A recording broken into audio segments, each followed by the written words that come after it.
سأل أحدهم مجموعة من الشباب: ما هي أعظم نعمة أنعمها الله عز وجل عليكم؟ الأول قال: الصحة.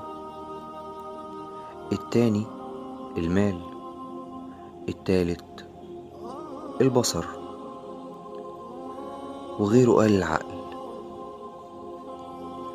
إلى أن وصل لأصغرهم فقال: أعظم نعمة أن الله هو الله، أن ربي هو الله، فوالله لو غير ربي رآني على ما أنا عليه من معاصي لمزقني، فلو أني عصيت أبي وأمي في أشياء أعطوني إياها لأخذوها مني وحرموني إياها، وهما أبي وأمي.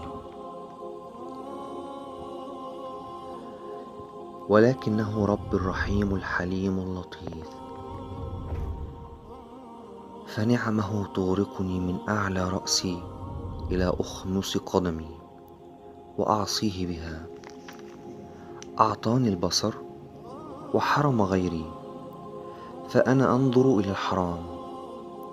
أعطاني اللسان ونعمة الكلام وحرم غيري وأنا أتكلم فيما لا يرضيه عني.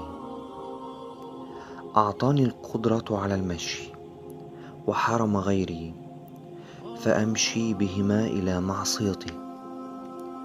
أعطاني وأعطاني وما زال يعطيني، ولو شاء لأخذها مني وأنا لا زلت أعصيه.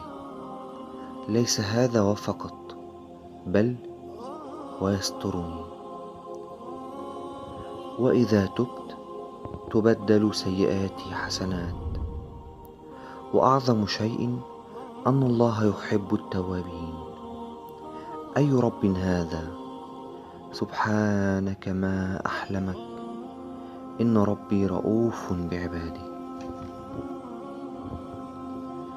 فاللهم اغفر لنا ما أسررنا وما أعلنا وما أنت به عليم، وارحمنا يا رحيم يا غفار. لو عجبك الفيديو اضغط سبسكرايب واعمل شير ليه لكل اصحابك.